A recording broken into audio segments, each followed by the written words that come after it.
നമസ്കാരം, എല്ലാവർക്കും ദിയാസ് കിച്ചൻ റൂമിലേക്ക് സ്വാഗതം. ഇന്ന് ഞാൻ തയ്യാറാക്കാൻ പോകുന്നത് ടൊമാറ്റോ ചേർക്കാത്ത ഉള്ളി ചട്നി എങ്ങനെ ഉണ്ടാക്കാമെന്ന് കണ്ടു നോക്കാം.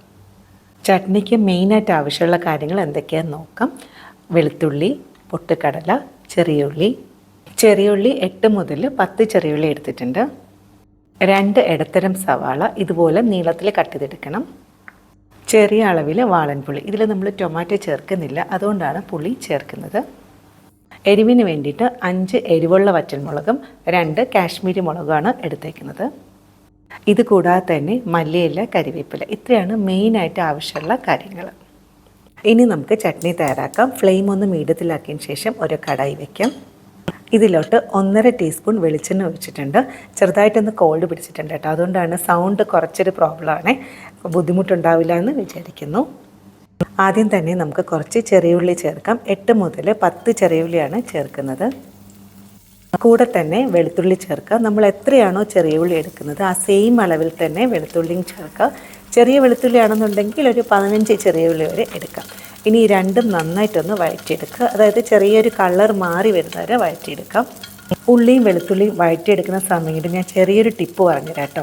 അതായത് നമുക്ക് സമയം കിട്ടുമ്പോൾ ചെറിയ ഉള്ളിയും അതുപോലെ തന്നെ വെളുത്തുള്ളിയും ക്ലീൻ ചെയ്തിട്ട് നല്ലൊരു എയർ ടൈറ്റ് കണ്ടെയ്നറിലാക്കി ഫ്രിഡ്ജിൽ സൂക്ഷിക്കുകയാണെങ്കിൽ ഇതുപോലത്തെ ചട്നിയൊക്കെ ഉണ്ടാക്കാനായിട്ട് വളരെ ഈസി ആയിരിക്കും. അതൊന്ന് ട്രൈ ചെയ്ത് നോക്കണേ. അങ്ങനെ ഉള്ളിയും വെളുത്തുള്ളിയും നന്നായിട്ടൊന്ന് വഴറ്റിയെടുത്തിട്ടുണ്ട്. ഒരു 2-3 മിനിറ്റ് ആകുമ്പോൾ തന്നെ ഈ ഒരു സ്റ്റേജ് എത്തും. ഇനി ഇതിലോട്ട് നമുക്ക് എരിവിന് വേണ്ടിയിട്ട് 5 വറ്റൽമുളക്, എരിവുള്ള വറ്റൽമുളകും 2 കാശ്മീരി മുളകുമാണ് ചേർക്കുന്നത്. ഇതിപ്പോൾ വലിയ കാശ്മീരി മുളക് വേണ്ടാണ് 2 എണ്ണം, അല്ലാന്നുണ്ടെങ്കിൽ ഒരു 3 എണ്ണം വരെ നമുക്ക് ചേർക്കാം. നല്ലൊരു കളർ വേണം എന്നുണ്ടെങ്കിൽ ഒരു 3 എണ്ണം വരെ ചേർക്കാം. ഇനി മുളക് നന്നായിട്ടൊന്ന് വറുത്തെടുക്കുക. ഇപ്പോൾ ഫ്ലെയിം ഒരു മീഡിയത്തിലാട്ടോ വെച്ചേക്കുന്നത്. മുളക് ചേർക്കുന്നതിന് മുന്നേ ഫ്ലെയിം ഒന്ന് സിമ്മിലാക്കുക. കാരണം നമ്മൾ വറ്റൽമുളക് ആയതുകൊണ്ട് തന്നെ പെട്ടെന്ന് തന്നെ മൂത്ത് പോവും. അങ്ങനെ ചെയ്ത് കഴിഞ്ഞാൽ നമ്മുടെ ആ ഒരു ചട്നിക്ക് ആ ഒരു കറക്റ്റ് ഒരു ടേസ്റ്റ് ഉണ്ടാവില്ല. അതുകൊണ്ട് സിമ്മിലാക്കിയതിന് ശേഷം മുളകും കൂടി ഒന്ന് നന്നായിട്ടൊന്ന് വറുത്തെടുക്കാം. മുളക് നന്നായിട്ടൊന്ന് വറുത്തെടുക്കുക. 1 അല്ലെങ്കിൽ 1.5 മിനിറ്റ് നന്നായിട്ടൊന്ന് വറുത്തെടുക്കണേ. മുളക് 1 മുതൽ 1.5 മിനിറ്റ് നന്നായിട്ടൊന്ന് വറുത്തെടുക്കുക. അല്ലാന്നുണ്ടെങ്കിൽ ആ മുളകിൻ്റെ പച്ച ചുവ നമ്മുടെ ചട്നിയിലുണ്ടാകും. അങ്ങനെയാണെങ്കിൽ ചട്നി അത്രയ്ക്ക് ടേസ്റ്റ് ഉണ്ടാവില്ല. മുളക് നന്നായിട്ടൊന്ന് വറുത്തെടുത്തതിന് ശേഷം നമ്മൾ റെഡിയാക്കി വെച്ചിരിക്കുന്ന സവാള ചേർക്കാം. 2 ഇടത്തരം സവാള നീളത്തിൽ കട്ട് ചെയ്തിരിക്കുന്നത് ചേർക്കാം.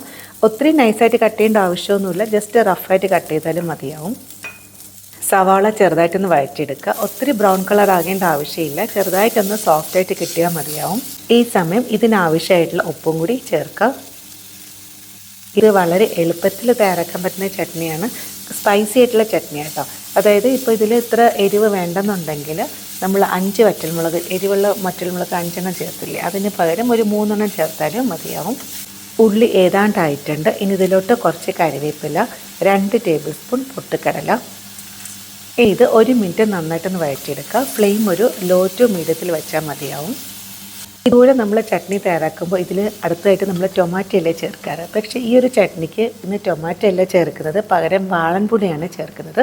അപ്പോൾ വാളൻപുളി ചേർക്കുമ്പോൾ പ്രത്യേക ഒരു ടേസ്റ്റാണ്. നമ്മൾ എന്നും ഒരേ രീതിയിൽ തന്നെ ചട്നി തയ്യാറാക്കാതെ ഇതുപോലെ കുറച്ച് അങ്ങോട്ടും ഇങ്ങോട്ടൊക്കെ മാറ്റങ്ങൾ വരുത്തി ഉണ്ടാക്കാൻ കൊണ്ട് നോക്കണം കേട്ടോ. അങ്ങനെ ആകുമ്പോഴത്തേക്ക് എല്ലാവരും ഇഷ്ടത്തോടെ കഴിക്കും. പുളി ചേർക്കുമ്പോൾ അതിനകത്തുള്ള സീഡ് ഉണ്ടെങ്കിൽ അത് മാറ്റിയിട്ട് വേണം ചേർക്കേണ്ടത്. കൂടെ തന്നെ കുറച്ച് മല്ലിയില. ഇനി ഇതെല്ലാം ചേർത്തതിന് ശേഷം നമുക്ക് ഗ്യാസ് ഓഫാക്കാം. ഇനി ആ ചൂടി കിടന്ന് തന്നെ മല്ലിയിലയും അതുപോലെ തന്നെ നമ്മൾ ചേർത്ത വാളൻപുളിയൊക്കെ ഒന്ന് ചെറുതായിട്ടൊന്ന് സോഫ്റ്റായിട്ട് കിട്ടും.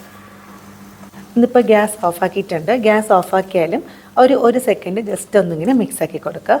ഇനി ഇത് ചെറുതായിട്ട് തണുക്കാനായിട്ട് വെയിറ്റ് ചെയ്യാം. തണുത്തതിന് ശേഷം നമുക്ക് മിക്സിയുടെ ഒരു ജാറിലോട്ട് മാറ്റാം. ഉള്ളിയുടെ ചൂട് മാറിയതിന് ശേഷം മിക്സിയിലെ വലിയ ജാറിലോട്ട് മാറ്റിയിട്ടുണ്ട്. ഇനി ഇതിലോട്ട് ഒരു 1/4 കപ്പ് വെള്ളം ഒഴിച്ചിട്ട് നന്നായിട്ടൊന്ന് അരച്ചെടുക്കുക. ഈ ഒരു സമയം അധികം വെള്ളം ചേർക്കണ്ട, കാരണം നമ്മൾ ചേർത്ത വറ്റൽമുളകൊക്കെ നന്നായിട്ട് നരഞ്ഞിട്ടുണ്ടേ. അതുകൊണ്ട് ഒരുവിധം ഒന്ന് അരച്ചെടുത്തതിന് ശേഷം വേണമെന്നുണ്ടെങ്കിൽ കുറച്ചും കൂടി വെള്ളം ചേർക്കാം. അങ്ങനെ അരച്ചെടുത്ത് വന്നിട്ടുണ്ട്. നോക്കൂ, ഇപ്പോൾ നന്നായിട്ടൊന്ന് അരഞ്ഞ് കിട്ടിയിട്ടുണ്ട്. നമ്മൾ കൂടുതൽ വെള്ളം ഒഴിച്ച് കഴിഞ്ഞാൽ അരച്ചെടുക്കാനായിട്ട് കുറച്ച് ബുദ്ധിമുട്ടായിരിക്കും. ഇനി ഒരു 1/4 കപ്പ് വെള്ളം കൂടെ ഒഴിച്ചിട്ട് നന്നായിട്ട് അരച്ചെടുക്കുക. ഈ സമയം ഞാൻ ഇതിൽ കുറച്ച് ഉപ്പും കൂടെ ചേർക്കുന്നുണ്ട്. നമ്മൾ നേരത്തെ ഉള്ളി വഴറ്റിയപ്പോൾ കുറച്ച് ഉപ്പ് ചേർത്തിട്ടുണ്ടായിരുന്നു. അപ്പോൾ ഒന്ന് ടേസ്റ്റ് ചെയ്ത് നോക്കിയിട്ട് ഈ സമയം കുറച്ചും കൂടി ഉപ്പ് ചേർത്തിട്ട് നന്നായിട്ടൊന്ന് അരച്ചെടുക്കുക. നന്നായിട്ടൊന്ന് അരച്ചെടുത്തിട്ടുണ്ട്. ഈ സമയം ഉപ്പ് നോക്കുക. ഉപ്പ് ആവശ്യമാണെങ്കിൽ ഉപ്പ് കുറച്ചുകൂടി നമുക്ക് ചേർത്ത് കൊടുക്കാം. ഞാനിപ്പോൾ നോക്കിയപ്പോൾ ഉപ്പ് പാകത്തിനാണ്. ഇനി നമുക്കൊരു ബൗളിലോട്ട് മാറ്റാം. മിക്സി കഴുകി കുറച്ചും കൂടി വെള്ളം ഒഴിക്കുന്നുണ്ട്. ഇത് മിക്സാക്കി എടുക്കുക. ഇതിൽ ചേർക്കുന്ന വെള്ളത്തിൻ്റെ അളവ് നമുക്ക് എത്രയാണോ ഗ്രേവിക്ക് ആവശ്യമായിട്ടുള്ളത് അതനുസരിച്ച് ചേർക്കുക. കാരണം ഇത് ഒത്തിരി ലൂസായിട്ടിരിക്കില്ല, കുറച്ച് കട്ടിക്കായിട്ടാണ് ഉണ്ടാവുക. അതാണ് ഇതിൻ്റെ ടേസ്റ്റ്.